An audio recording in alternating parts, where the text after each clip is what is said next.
So there are small cubes and large cubes in a bag. The cubes are either red or yellow, okay? Now the ratio of the number of small cubes to the large cubes, so let's just underline them both, is 4 to 7. Okay, so altogether there's 11 parts.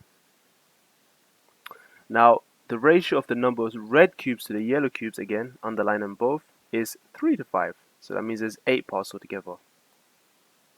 So it's always good to just total up the parts because we might need it later. Now explain why the least possible number of cubes in the bag is 88. Well, just have a look at it for a second. The only way you can match up the number of small and large with the color cubes is if they had the same LCM. In this case, if you add them up, you make 11, add them up, you make 8. The only way they're the same is if you multiply the first set by 8 and the bottom set by 11. And that's really it. That's all they really need to know. So you could say something like this. You could say that the total number of parts in the first and second ratios are these two. Therefore, the LCM of both these numbers are 88, which is the least number of cubes. And that's all you have to do. Now, following that up, it says all the small cubes are yellow. Okay, so at this stage, it's important that we multiply, firstly, all these values by 8 and all these values by 11. Now, work out the least possible number of large yellow cubes in the bag. Okay, so let's go ahead and let's just have a look at the 88 cubes, yeah? So multiplying both these parts by 8, so 4 times 8 and 7 times 8 gives us 32 small cubes and 28 large cubes. And if you multiply the next part by 11, well, that's quite easy. You get 33 red cubes and 55 yellow cubes. Now it just told us that all the small cubes are yellow, so all of these are yellow. So that means 55 take away 32 will give us 23. And of course, that's exactly how many are large yellow, because that's just the remainder. So the answer would be 23. Alright, number 18.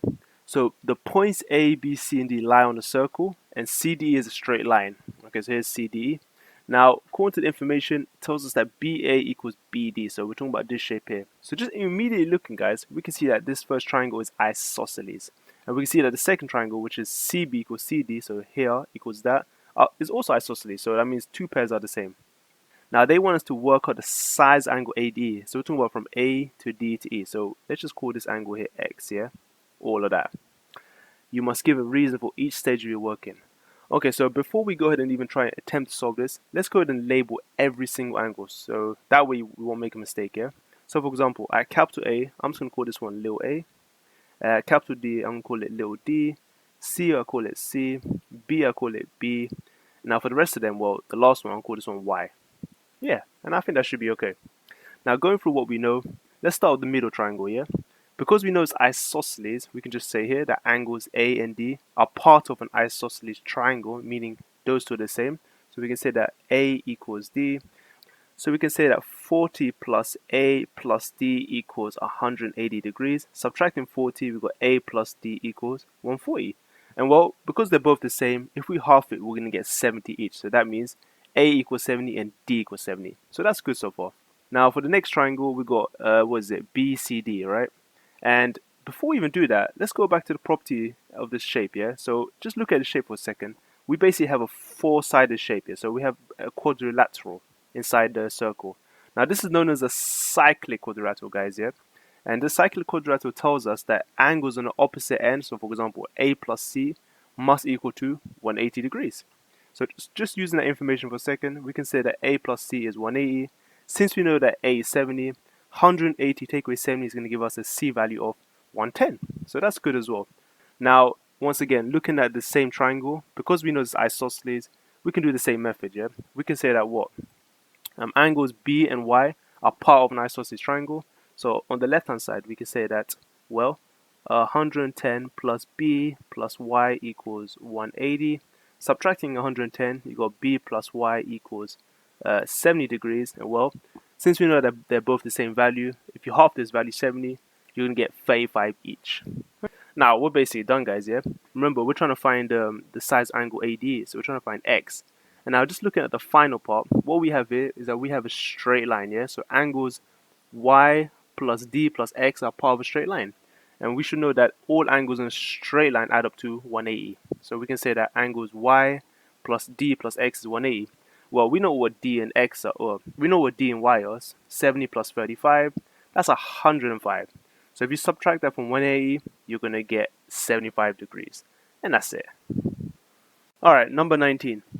So the diagram shows a triangular prism. Okay. The base ABCD of the prism is a square of side length 15. So on the ground you got 15 by 15 and it's 15 all the way across. Now angle ABE and CB are right angles. Okay, so it's kind of useful information. So everything is practically a right angle. So one more tip to note is that everything on the base is also right angle. For example, between A and D, so this part is right angled, this is right angled, and so on. Now angle EAB is 35 degrees, and this is the killer one. So M is the point on DA such that between D to M and M to A is split into 2 and 3 parts. So we're talking about this line over here, guys, yeah? This line over here. Now calculate the size of the angle between E to M, so E is striking out M, so M would be somewhere around there, so let's pretend it's around here, and the base of the prism. Give your answer correct to 1 decimal place. Okay, so before we start this, let's go ahead and try and just imagine this point M over here and just draw a line going down and then shoot into B, okay? So when you do an angle between the point and the base, it's always good to return it back to where it belongs, yeah? So if you start from the top, always go back to where it was vertically below, yeah? That's usually how we do these questions. Now, first thing you want to do as well, or the second thing you want to do, is to basically work out what is this position of M. So how far is it from D and A? Well, if you think about 2 to 3 makes a total of 5 parts, right? So 5 parts represents the whole 15 centimeters. So dividing this by 5, we get 1 part, which is 3 centimeters. And well, we're interested in 2 and 3 parts. So essentially, times it by 3, you get 9 centimeters. So this length is 9, and this length is 6. So just drawing it nicely, and a purple line worth 6. Okay, so I'm just going to cross out this 15 as well. So we don't need this anymore. And this is now the point M. Okay? And oh yeah, because we want to find an angle between them, we're going to call this angle X as well, yeah? Just give everything a name. So, what's next?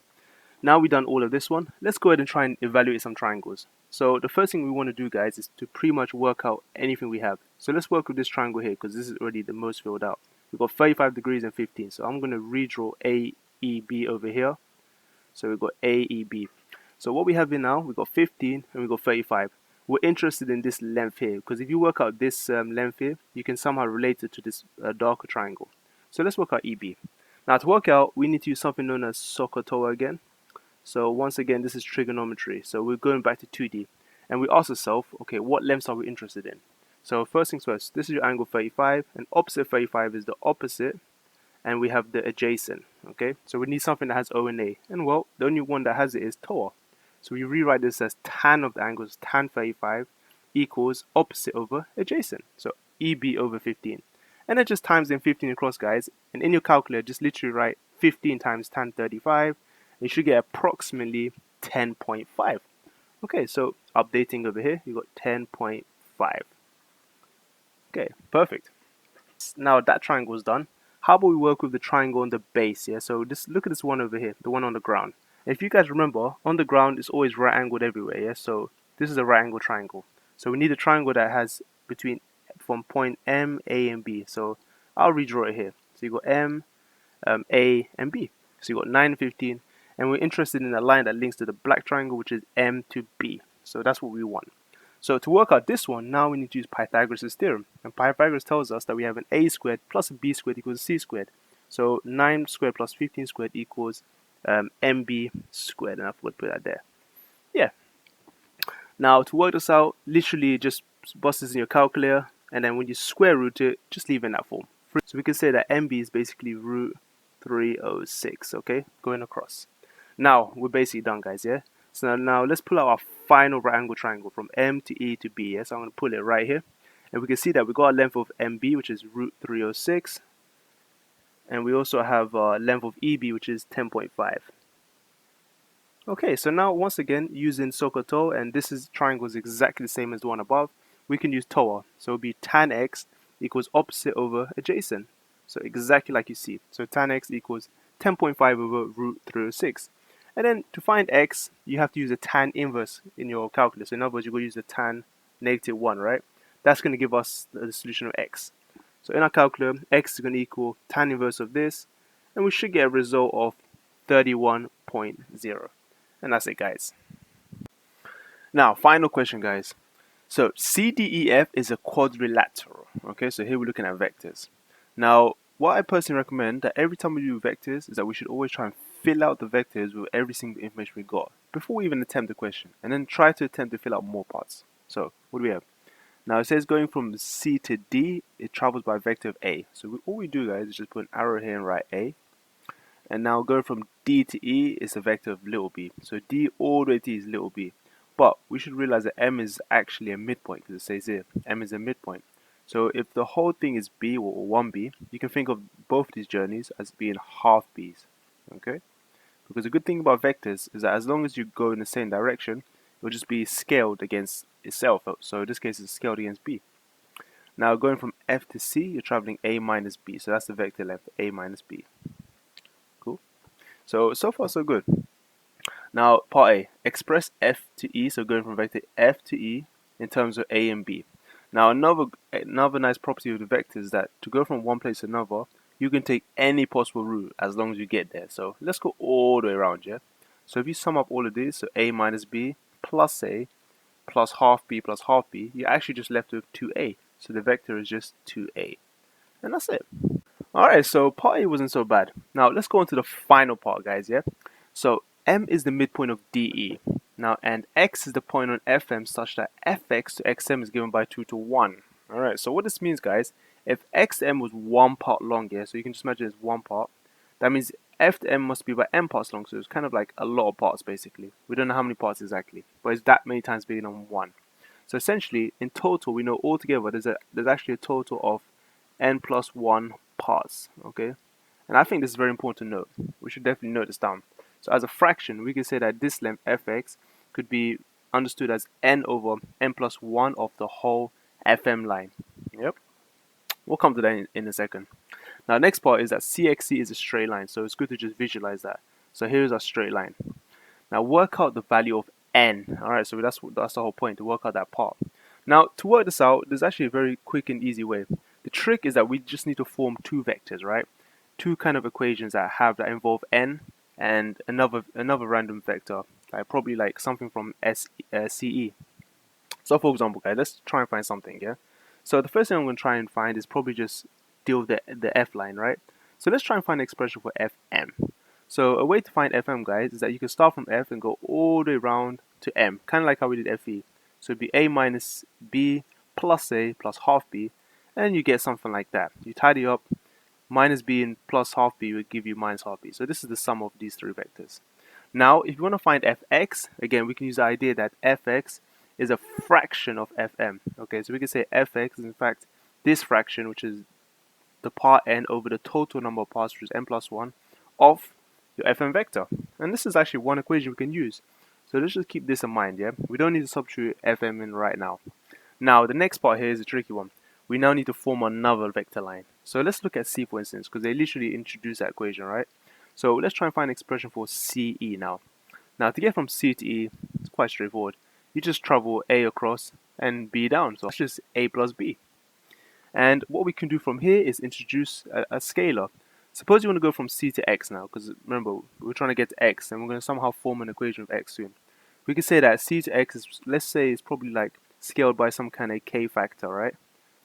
So we can say that it's 1k of the whole thing. So k is less than 1. We can say that cx is k times ce. Okay? So k is going to be less than 1. It's just like a fraction of another thing.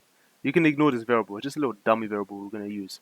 So at this point now we got cx. How about we try and link cx to fx, yeah? So what we could say, alright, how about we say fx equals fc plus cx. We know what fc is, because we actually worked out before, it's a minus b. We know what cx is, it's k times c. So putting them together, you just get something like that. You literally get a minus b plus a times your c, which was a plus b. So that's your cx expression, that's your fc. Now, this is where it actually happens now. Now that you've got two fx expressions, what it's telling us that these two expressions, the one from above and one from below, are identical, right? So these are two identical expressions. And at this stage, guys, we can now equate them. So we basically have a minus b plus k times a plus b. So the vector we just obtained now equaling the very first fx expression. So that's 2. So this is how we're going to solve it now. Okay, so let's just turn the page. Okay, so what we're going to do now, guys, we're going to try and match coefficients of a and b. What this means is that we're just going to try and make equations in terms of a n terms of b, so we're going to get simultaneous pairs. So let's look at for a for a second, right? On the left hand side, we got a plus ka, right? And on the right hand side, we've got n over n plus 1 times 2a. So these are the two a terms. We can ignore a for a second, right? So let's just cancel a out. Divide a across. You're just going to have 1 plus k equals 2 times n over n plus 1. For b, again, similar idea. You got minus b plus k times b. And on the right side, you got n over n plus 1 times minus half b. Putting that all together, it looks like that. Cancelling b out, you're going to get something similar. Minus 1 plus k equals, instead of minus half, I'm going to keep it decimal. Minus 0.5 n over n plus 1. Okay, now you can kind of see, like hopefully at this stage, we can kind of see that we're dealing with simultaneous equations now. We're going to forget about k, yeah? Because we just want to find what n is. So the best thing to find n is to firstly make k the subject for both of these equations, yeah? So for the first equation, we're going to subtract 1, the second one we're going to add 1, and we're going to get two equations like that. First one, the same one, minus 1. The second one is the same equation, but plus 1. Now we're going to combine these two, because with simultaneous equations, if they both equals k, that means they both equal each other. So like that.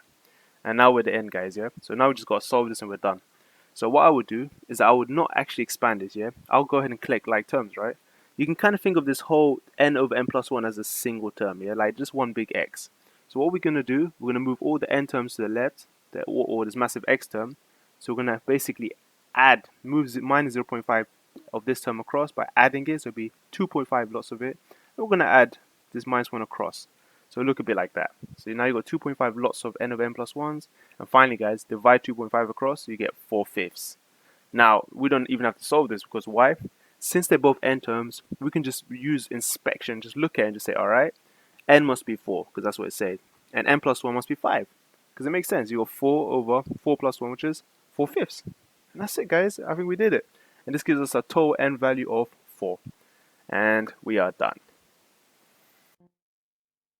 I